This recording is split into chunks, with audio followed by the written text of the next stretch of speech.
L'équation économique se complique pour les opérateurs télécoms en Europe. Tandis qu'ils doivent massivement investir pour prendre le virage de la 5G, la guerre des prix lamine leurs marges et donc leur capacité d'investissement. Selon l'étude Xerfi Global, le taux de marge opérationnelle des principaux acteurs est tombé à 9,7% en 2018 contre 12,6% en 2014. En pareille situation, la consolidation semble la meilleure des parades pour abaisser l'intensité concurrentielle et reconstituer les marges.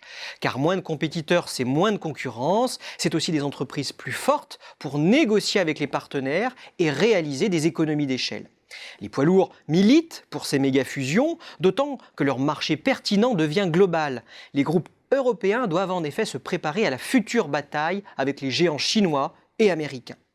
Oui, mais voilà, les autorités européennes de la concurrence ont jusqu'ici bloqué ces grandes manœuvres dans un secteur où le degré de concentration est certes faible au niveau du continent, on y dénombre une centaine d'acteurs, mais élevé à l'échelle de chaque pays. Le changement d'équipe à la tête de la Commission européenne laisse néanmoins espérer une évolution de la doctrine en matière de concurrence. C'est ce qu'a promis en décembre 2019 la vice-présidente de la Commission. En attendant cette actualisation des règles, les telcos misent sur la convergence à défaut de se rapprocher. Je dirais même sur une double convergence.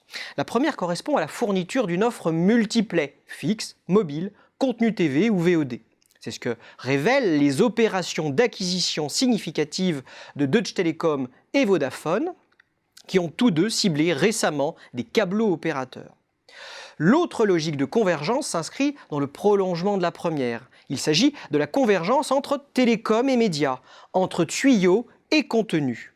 Si elle est bien entamée aux États-Unis, à l'instar du rachat par AT&T de Time Warner ou encore l'acquisition par Comcast de NBC Universal et DreamWorks, la convergence telco-média n'en est qu'à ses débuts en Europe.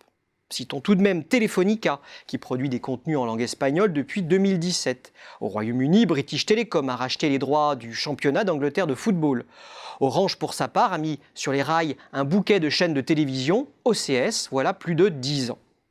Cette convergence symbolise un changement de modèle profond pour les telcos, dans la mesure où le contenu permet dorénavant de recruter des abonnés, alors que les tuyaux ne permettent plus de se différencier. Il reste maintenant à démontrer aux investisseurs la pertinence de cette stratégie de convergence qui rappelle celle initiée au milieu des années 1990 par Jean-Marie Messier avec l'ex-Compagnie Générale des Eaux, devenue Vivendi, et qui s'est mal terminée. Aujourd'hui, le fonds activiste Elliott juge sévèrement la diversification d'AT&T dans l'entertainment, obtenant pour le moment que le groupe cède des actifs pour se désendetter. Pour autant, cette stratégie trouve sa justification dans la menace que feraient peser les GAFA et des plateformes comme Netflix sur les groupes de télécom et de divertissement. Car ces acteurs numériques ont pris l'habitude de recomposer, selon leurs propres règles, les industries dans lesquelles ils se positionnent.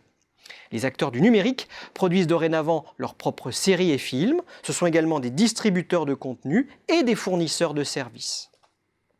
Les géants du numérique se battent en somme pour capter l'attention des consommateurs et monétiser l'audience, tout comme le fait historiquement l'industrie de l'entertainment et comme le font de plus en plus les telcos, qui sont donc bel et bien entrés dans une vraie bataille pour le partage de la valeur, une bataille nécessaire pour défendre leurs marges et financer les investissements dans la 5G.